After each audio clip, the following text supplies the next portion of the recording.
అది বীরগঞ্জ কারণ আর বোঝাগঞ্জের বিরলে রয়েছে সাদিক চৌধুরী বিএনপি সম্মানিত সভাপতি দুলাল ভাই, আমাদের সাধারণ সম্পাদক সচিব, অল দি ভাইস প্রেসিডেন্ট এবং আমাদের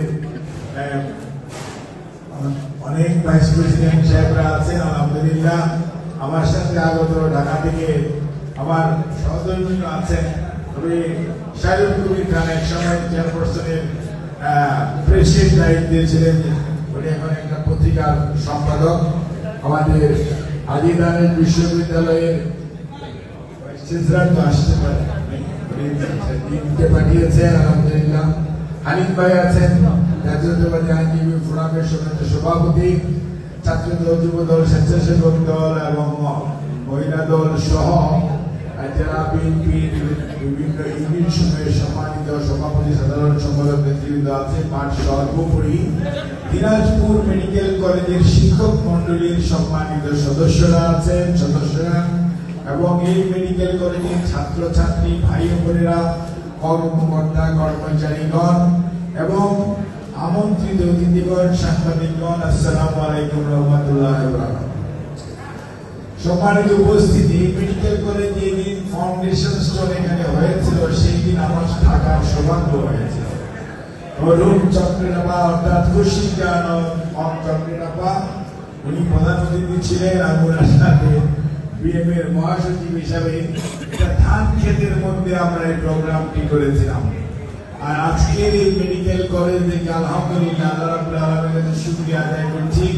অত্যন্ত সুন্দর একটি মেডিকেল কলেজ ক্যাম্পাস হয়েছে এবং পাশে তার টিচিং হসপিটাল, সেটি হয়েছে। আল্লাহর কাছে লাখ লাখ শুকরিয়া যে এটা যখন শহরের অনেক বাইরে ছিল, যখন এটি প্রথম ভিত্তিপ্রস্তর স্থাপন করা হয়।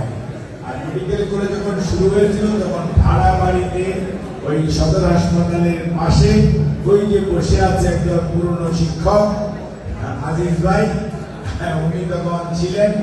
এবং মানে যাই হোক, এই মেডিকেল কলেজ আলহামদুলিল্লাহ ধীরে ধীরে শহীদ জিয়াউর রহমান সাহেব ফাউন্ডেশন দেওয়ার পরে এটা বিভিন্ন চড়াই উতরাই আপনারা কাহিনী শুনেছেন।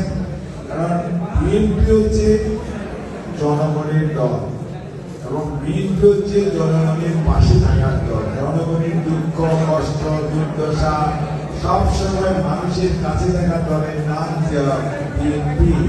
কারণ এর যে প্রতিষ্ঠাতা শহীদ জিয়াউর রহমান স্বাধীনতার ঘোষণা দেওয়ার কথা ছিল অন্য কাউকে, না দিয়ে আত্মসমর্পণ করেছে, পালিয়ে গেছে। কিন্তু শহীদ Ziaur Rahman being a major of the আবার এই বিএনপি অর্থাৎ দেশনেত্রী বেগম খালেদা জিয়ার এই শহর থেকে তার বিয়ে হয়েছিল। বিয়ে পরবর্তীতে ডেভেলপমেন্টের জন্য শুরু হয়। বাংলাদেশের নারী শিক্ষার ক্ষেত্রে দেশনেত্রী বেগম খালেদা জিয়ার অনন্য অবদান রয়েছে।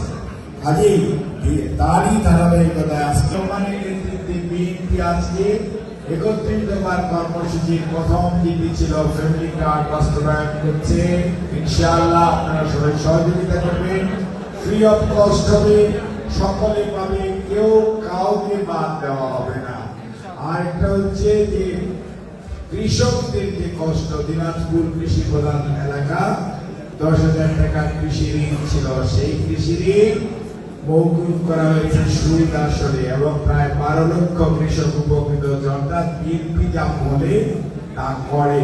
বয়স মাত্র ১০ দিন, ১০ দিনের মধ্যে পারফরমেন্স যদি হিসাব করেন আলহামদুলিল্লাহ। তার পরবর্তীতে আজকে শহীদ জিয়ার প্রোগ্রাম ছিল। আজকে বাংলাদেশ এই এলাকা মরুভূমিতে রূপান্তরিত হওয়ার একটি আশঙ্কা দেখা দিয়েছে জলবায়ু পরিবর্তনের জন্য। সেজন্য খাল খনন পুনর্খনন করা এবং বৃক্ষরোপণ করে ডিফরেস্টেশনটা প্রতিরোধ করা, সারফেস ওয়াটার ইউজ করা এবং আন্ডারগ্রাউন্ড ওয়াটার কম ইউজ করা, সেটির জন্য জনাব তারেক রহমানের নেতৃত্বে বিএনপি সরকার এগিয়ে যাচ্ছে। বিএনপি শিক্ষার জন্য বলেন, কর্মসংস্থানের জন্য বলেন, শিক্ষার দিকে বিএনপি কোনো কম্প্রোমাইজ করে না। এবং আজকে দেখবেন ইনশাআল্লাহ আপনারা যে কথা বলেছেন যে আপনারা মেডিকেল বিশ্ববিদ্যালয়ে যান, ঠিক আছে। আমাদের ডিজি মহোদয় ঠাকুরগাঁয়ে গিয়েছিলেন, বিএনপির নির্বাচনী কমিটমেন্ট ছিল ঠাকুরগাঁয়ে মেডিকেল কলেজ হবে, তাই না? এবং সেইটা আমার মনে হয় প্রিলিমিনারি কাজ আলহামদুলিল্লাহ শুরু হয়ে গেছে ইনশাআল্লাহ। হ্যাঁ, আগে আপনারা যে কথাটি বলছেন, দিনাজপুরের মানুষ তো বলতেই পারে, বলাটা তাদের রাইটস এন্ড প্রিভিলেজ। কারণ বেগম জনাব তারেক রহমানের নানির বাড়ি হচ্ছে দিনাজপুর, দাদার বাড়ি বগুড়া, শ্বশুর বাড়ি সিলেট।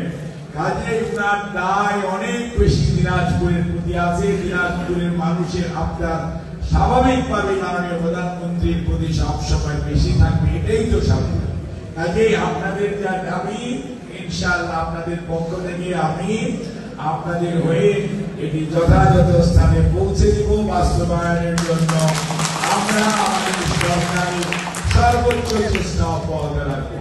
কিন্তু আমাদের একটি দাবি আছে আপনাদের কাছে, সেটি হচ্ছে আমরা ভালো ডাক্তার চাই, আমরা ভালো নার্স চাই, ভালো চিকিৎসার জন্য এসে আর কোথাও যেতে, তাদের দিনাজপুর থেকে কোন রোগীকে অন্য কোথাও রেফার করতে না হয় এবং সেই ব্যবস্থাপনার গুণগত মান, চিকিৎসার মান, পরীক্ষা নিরীক্ষার মান এমন পর্যায়ে নিয়ে যেতে হবে যাদের দিনাজপুর শুধু নয়, পঞ্চগড় থেকে এই ঠাকুরগাঁও, দিনাজপুর, নেত্রাবাড়ি, তারপরে গাইবান্ধা এবং মাঝবিবি সহ এই অঞ্চলের মানুষ এই সেবা গ্রহণ করবে।